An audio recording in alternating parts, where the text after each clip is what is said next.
everyone, and welcome back to my channel. Today I'm going to be doing a review and demo of the Becca Matched Shine Proof Foundation. I've been trying this out for about 2 weeks. I was going to do a first impression on it, but kind of with high-end foundations, I don't know, like I like the reviews and stuff better, because if I'm going to go and pay, like, I think this comes to like $45 or $47 after tax, I want to have a good thorough review before I purchase it. So I got the shade Porcelain. This is the lightest shade that they have. They do have a pretty good shade range.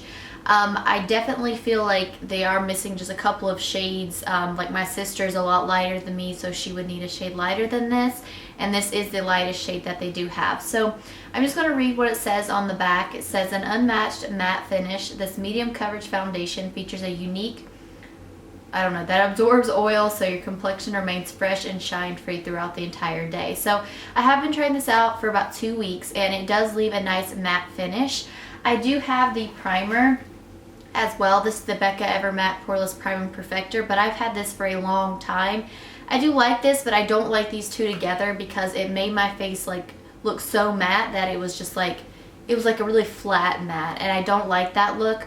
But I do like this primer. How I like to use it though is put it on my hand and then rub it in until it warms up, and then press it like into the areas where I have larger pores, because with this primer I feel like if I just take it on my fingers and go like this and just smooth it out, then any foundation I use catches wherever the primer ended. So I do like that primer, but it is kind of one of those primers that you have to work with. I have used this several ways, but my favorite way is to use a Real Techniques Miracle Complexion Sponge. I have tried it with a flat top kabuki brush and a Real Techniques Expert Face Brush. Now with the Real Techniques Expert Face Brush, when I felt like I was buffing it in, I felt like I was getting a lighter coverage than what I wanted. And then with the flat top, I do like it, but I feel like with this, I just get more of a natural coverage. As you'll see in the demo, one layer of this is very, very light coverage, so I do like to go in with a second layer to get medium coverage. I have tried putting 3 layers to get full coverage, but about the time I start applying the 3rd layer, it can look a little bit cakey. So I do think that this is a medium coverage foundation. As far as transferring and stuff like that, I don't think that this foundation transfers. Like, I do set mine, but when I set it, like, nothing transfers.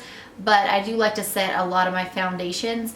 This is a pretty matte foundation. This has kept me matte a total of 11 hours, which I usually don't wear a foundation that long, but I was trying to see the longevity of this one. And it does last a really long time, which I do appreciate. I did tend to get a little bit oily around, I think it was 7 hours, just like around here, but it wasn't like bad enough that I felt like I need to touch it with powder. It just kind of looked more like a dewy finish. So this primer without foundation I think lasts just as long as it did with the Smashbox foundation that I usually use.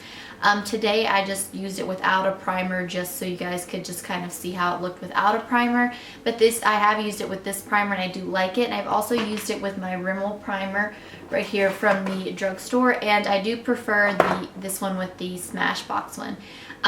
My face is a little bit more on the drier side, so I did also try using a dewy finishing spray before and after, and this definitely makes my foundation go on a lot better, and it doesn't look as matte when I use this. So, overall, this has not broke me out either. Like I said, I've been trying it for 2 weeks.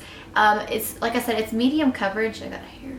It's medium coverage, so if you kind of want a foundation that's going to be full coverage and like cover up your acne, I wouldn't recommend this. Like when I first got this, my face was breaking out pretty bad, and I didn't like that it wasn't full coverage. But now, I mean, you guys can see it does cover up really well. Covers up the redness, but as far as like acne and stuff like that, I don't think that this would be like the best foundation for you.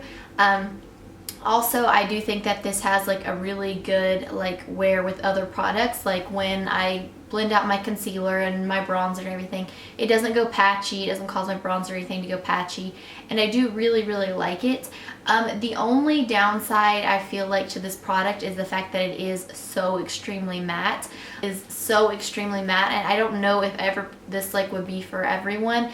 Like I said, it is a medium coverage. It doesn't look cakey on me throughout the day. It hasn't broken up or anything, and it does great, like I said, with or without a primer.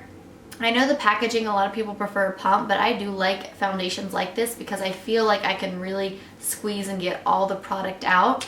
You do get 1.35 fluid ounces, which is a little bit more than you typically get another foundation. Like the Estee Lauder one, you get 1 fluid ounce. The Maybelline Fit Me Matte and Poreless, you get 1 fluid ounce. And then the CoverGirl 3-in-1, you get 1 fluid ounce. So you do get a little bit more. Like I said, this was $42, I believe, and after tax, I'm thinking it was like $45 or $47, somewhere around there. So it is definitely a little bit higher in the price range. This foundation has not oxidized on me whatsoever, which like I said, I like that because some foundations do tend to oxidize on me.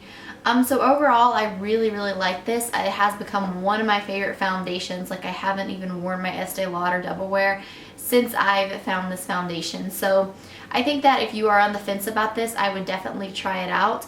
Again, it has amazing longevity. It is a matte finish. It wears great throughout the day. It is a medium coverage foundation, and I do have to build it to get that medium coverage. It doesn't transfer or anything, and it looks great with all of my makeup. So if you guys are on the fence about this, I would definitely recommend that you guys just go ahead and give it a try, because I do really like it. Again though, the only thing might be like the shade range. It might be kind of hard to find. If you're a little bit lighter than me, it might be a little bit hard to find a shade that's lighter than you, but I definitely love this product. And like I said, I do like the primer as well. I think that these two together are a little bit too matte for me, but I love each of them separately. Like I said, this is one of the only foundations, I do want to mention, that I can actually not have to wear a primer with. Like, most foundations, like, I love to wear a primer because it really helps with longevity, but I don't really even have to wear a primer with this one to help the longevity. So I do really like this foundation. So anyways, I hope that you guys enjoyed this review and demo of this foundation. I will be doing a first impression of the Maybelline Fit Me Matte and Poreless next. If you guys prefer more like reviews and demos of products instead, I could review the Maybelline one instead of doing a first impression. So if you guys would just let me know in the comments down below. And thank you guys so much for watching.